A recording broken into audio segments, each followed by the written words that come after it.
When love refused to die, they separated them, but destiny reunited them.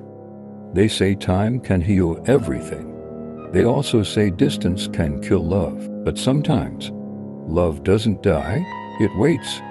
This is the story of two hearts that were torn apart by people, but brought back together by destiny. In a quiet village, where the evenings were gentle and the roads remembered every footprint, lived two young souls, Phillips and Vivian. They didn't just grow up side by side, they grew into each other's lives. As children, they ran barefoot through dusty paths, chasing sunsets and laughter. They shared secrets under mango trees. They fought, forgave, and found their way back every single time. As the years passed, their laughter grew softer, their dreams grew bigger, and their friendship quietly transformed into something deeper, something unbreakable. From childhood friendship, love was born. On a night filled with stars and whispered promises, they looked into each other's eyes and said, "No matter what happens, no matter who tries to stop us, we will marry." They believed love was enough. They believed nothing could tear them apart. They were wrong. But love doesn't always survive the people who claim to protect it. Their parents did not agree. One evening, Phillips was dragged before Vivian's father. The man didn't shout. He didn't need to. With a calm, crushing voice, he said, "Your family is not our class. You have no place here." When Phillips had left, Vivian knelt in tears before her father, hands trembling, voice breaking. But the answer was cold and final. "He has no future. Love will not feed you." What began as warnings became commands. What became commands turned into punishment. They threatened. They punished. That night, Vivian was forced into a waiting bus. No farewell, no last embrace, only one final look through the window, her tears pressing against the glass as the engine roared to life. The bus moved. Her heart stayed behind. Phillips ran after it until his legs failed him.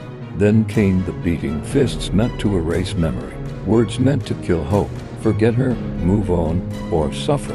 Bruised, broken, and alone, he lay on the ground holding on to a promise everyone else wanted dead. Days passed, then weeks. Vivian waited in a strange town, staring at roads that never led back. Phillips waited in the same village, listening for footsteps that never came.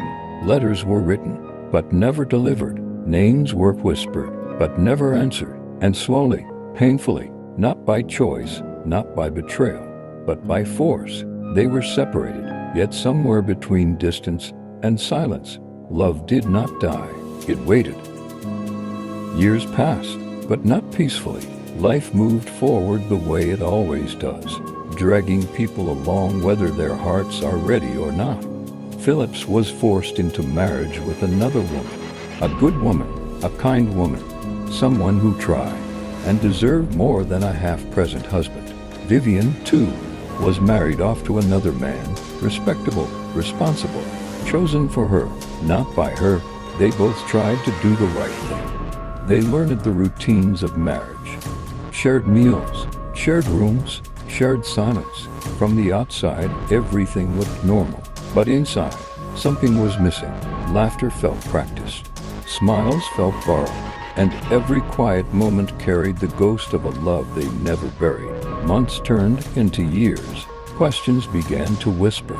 Then they started to shout. Why no child? When will God answer? What is wrong? There were hospital visits under bright, unforgiving lights. Medical words that offered no comfort. Prayers whispered with trembling hands. Nights soaked in tears, turned away from sleeping partners. Hope rose and fell again and again. Nothing came. No child's cry. No tiny footsteps. No proof that these unions were alive. To marriages, to homes, to empty cradles. Both marriages were barren, not just in body, but in heart. 5 years later, life had dragged them in opposite directions, but fate has a strange way of circling back. On an ordinary day, loud, dusty, and alive, the market was overflowing with voices. bargaining, footsteps, and noise. Vivian walked through the crowd, lost in routine, carrying years of quiet pain like a second skin. Then she heard it, a voice, familiar and mistakable. Her heart skipped, her hands trembled. She turned and froze. It was Philip's, older, stronger, carrying the weight of years in his eyes. 5 years had passed, yet the love felt like yesterday. For a moment, the market disappeared. No noise, no movement. Just two hearts remembering everything at once. They stood there silent, shaking, afraid that one step closer might break the spell. Finally, Philip spoke, his voice barely holding steady. Philip said, "Vivian, is it really you?" Her eyes filled with tears she had been saving for years. "Vivian," trembling, "I never stopped loving you, not for one single day." 5 years of silence collapsed into one breath. 5 years of pain came rushing back, and in that crowded market, surrounded by strangers, destiny whispered, "This story is not over." They sat and talked. They discovered something painful and something shocking. Both marriages were childless. Both hearts were still married to each other. And the love, it was still alive, stronger, deeper, unbroken. They struggled for days, then weeks. Sleep became difficult. Guilt became louder than reason. They prayed separately, desperately, asking God for a sign that would tell them what to do. But every prayer led them back to the same truth. Their hearts had never let go. They cried. Vivian wept in silence beside a man she could not love the way he deserved. Philip stared at the ceiling each night, torn between duty and a love that refused to die. They tried to walk away.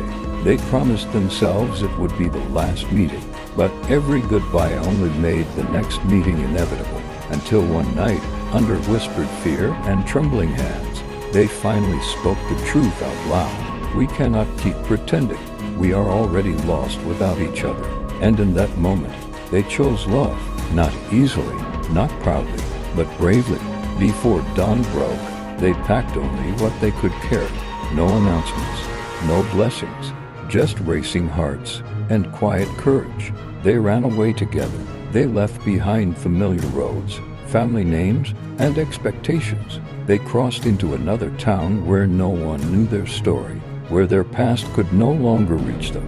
And there, in a small, quiet place, with only witnesses from destiny itself, they stood side by side and finally said the words they had been waiting years to say. They got married quietly. No music, no crowd, just two souls choosing each other at last.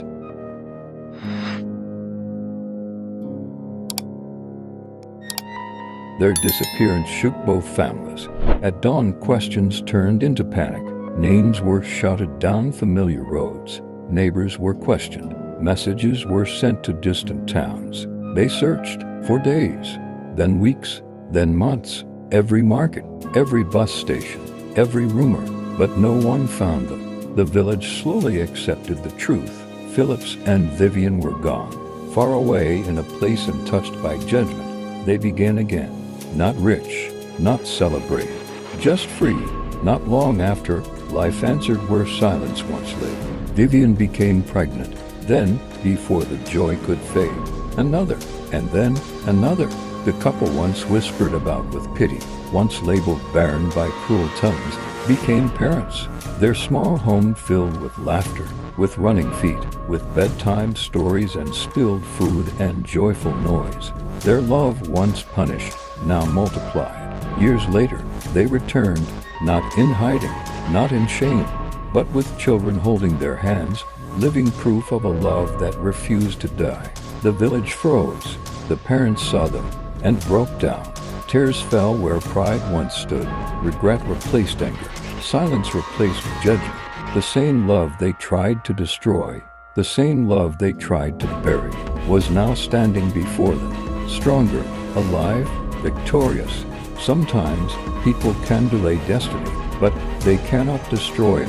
When love is real, it may bend, but it will never break, because some loves are written by God. Thank you for watching Zane TV. Please like, share and subscribe. More powerful African stories are coming your way. Stay tuned.